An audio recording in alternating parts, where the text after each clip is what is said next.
The Sultan of Brunei has turned 80. One of the wealthiest and longest-reigning monarchs on the planet is celebrating his jubilee for an entire month. A golden palace, parades, jewels, guests from countries around the world. But behind this flawless picture stands one decision the Sultan made, a decision people had been waiting decades for him to make. How did the lavish celebrations unfold? What happened to Hassanal Bolkiah's health shortly before the Jubilee? Which of his sons did he suddenly hand real power to? And why? And what would the royal family prefer not to remember during this festive month? Brunei has never seen a celebration like this. An entire month of festivities. Prayers in every mosque across the country, parades, ceremonial events, and receptions for foreign delegations. The Sultan is marking his 80th birthday, and the scale of this jubilee is truly historic. From the very first days of July, the streets of the capital were decorated with portraits of the monarch, golden arches, and national flags. On his birthday, the 15th of July, the Sultan reviewed a military parade in the very heart of the capital. A 21-gun salute, a flypast of aircraft, thousands of people in the streets. After the parade, the festivities continued at the palace, where a ceremony was held to present state honours. The next day, at the Istana Nurul Iman Palace, the famous residence of the monarch, which gleams with gold, a royal banquet was held. Ceremonial attire, the jewels of the princesses, a level of luxury that even other monarchies on the planet find hard to rival. And still ahead lie 2 more weeks of festivities, more parades, fireworks, and meetings between the Sultan and his subjects across different regions of the country. Hassanal Bolkiah has always known how to throw a celebration. Years ago, for his 50th birthday, he paid Michael Jackson $17 million to perform a private concert. A concert, incidentally, the monarch himself did not even end up attending. But behind all this luxury lay one troubling detail. Not long ago, the Sultan found himself in a place where neither gold, nor billions, nor absolute power can help. The previous year proved difficult for Hassanal Bolkiah. During an international summit in Malaysia, he was rushed to the National Heart Institute. The palace insisted the Sultan was in stable condition, but for several days he remained under medical supervision. In January, the Sultan underwent surgery to replace his right knee joint. Recovery took several months. Public appearances had to be cut back. These events, it seems, likely shaped the decisions that followed. By June, Hassanal announced the largest government reshuffle of his reign, the top positions he kept for himself. At 80, the Sultan is still Prime Minister, Minister of Defense, and Minister of Finance. But he handed 2 key posts to his sons, Mateen and Malik. And that was no coincidence. So what does the Sultan really have in mind? And why did he decide to do it now? The post of Minister of Foreign Affairs, which he had previously held himself, the Sultan unexpectedly handed to his son from his second wife, Mariam. For a long time, Prince Abdul Mateen has been the main media face of the Bolkiah family. First, the whole world followed his grand 10-day wedding to Anisha. Viewers studied the outfits, the diamonds, and the vast royal procession through the streets of the capital. Recently, Mateen became a father for the first time. He and Anisha welcomed a daughter, Zara Mariam. In honor of her birth, 17 cannon shots rang out at the palace. Later, Anisha appeared with Zara at a charity polo day. Not long ago, cameras had followed only Mateen on the field. Now viewers were studying his little daughter, brought along to watch her father play. In just 2 years, the prince's life has changed completely. He became a husband, a father, and now he has received one of the most important posts in the country. Mateen has been appointed Minister of Foreign Affairs. But Mateen's appointment was only half the surprise. the second prince the Sultan chose had for years gone almost unnoticed by the international media and beyond the borders of Brunei. The Sultan's sixth child, Prince Abdul Malik, was born in 1983 to the senior wife, Anak Saleha. He received his higher education in Brunei and for many years has led the Sultan Bolkiah Foundation, which oversees projects in religion, finance, and social welfare. Before their marriage, his wife worked as a programmer at an IT company. The prince, it seems, inherited his father's taste for luxury. He held the most extravagant wedding in Brunei's history.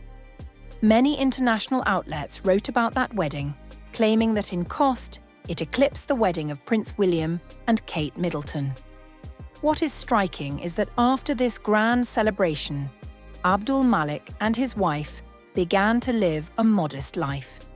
They live quietly in their residence, raise their 4 children, and rarely appear at social events. And in June, the Sultan gave his son a state post for the first time. Malik became a minister in the Prime Minister's office. It seems the Sultan is not simply handing his sons impressive-sounding titles. He is gradually placing them around the throne. Both Mateen and Malik now hold seats in the government. But the father took care of his youngest son, Abdul Wakil, well in advance. Back in 2024, when the prince was only 17, the Sultan brought him into the Privy Council, the body that advises the monarch on the most important matters. Abdul Wakil is now 20. He has grown into a handsome young man, and on social media his fans are already arguing that he has overshadowed his brother, Prince Mateen, in looks.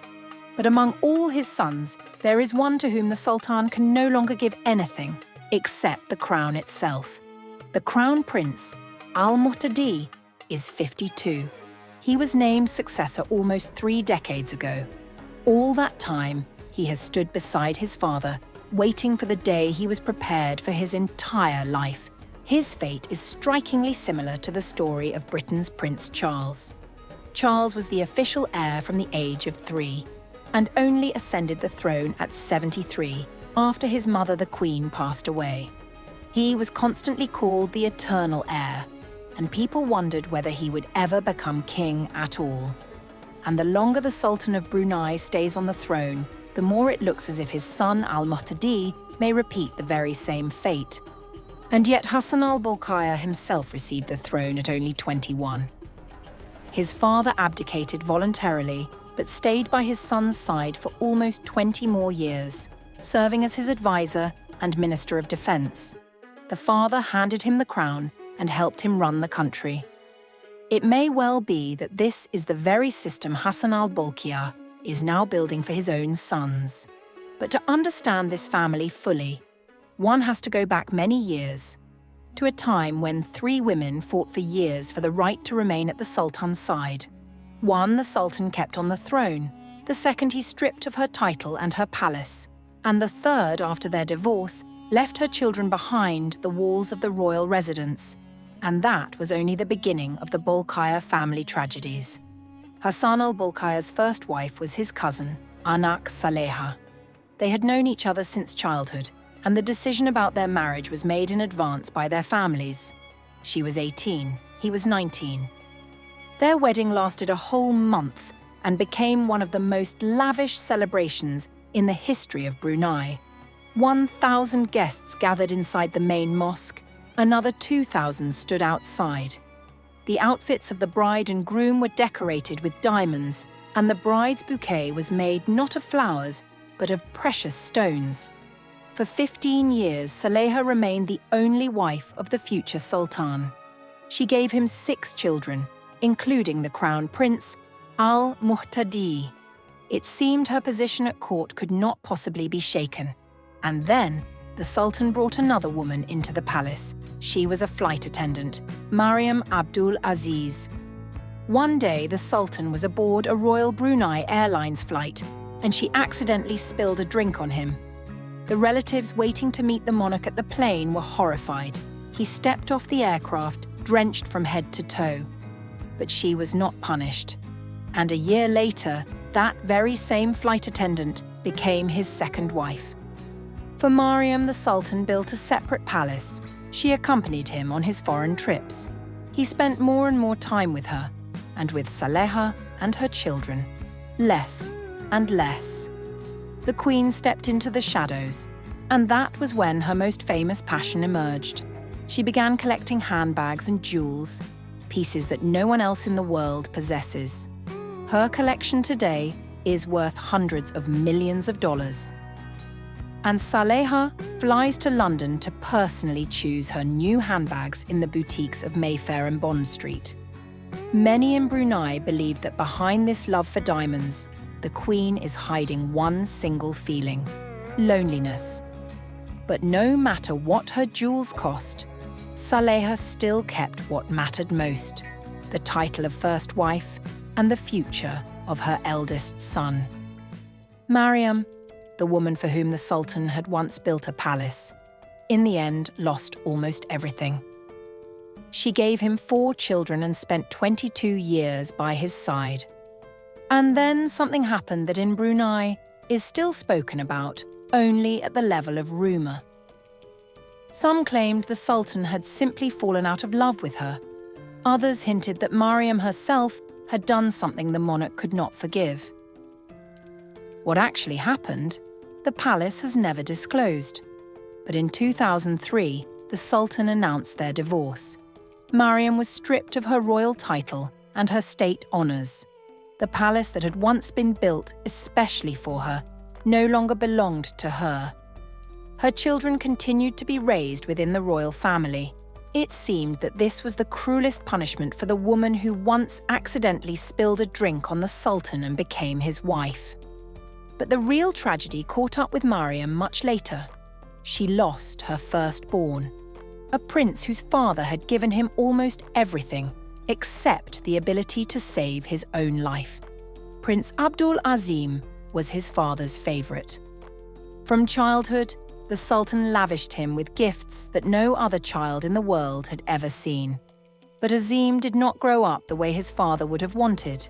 He was drawn to neither the army nor politics. He was pulled toward another world: Hollywood, cinema, the global entertainment industry. Azim moved to America and became a producer.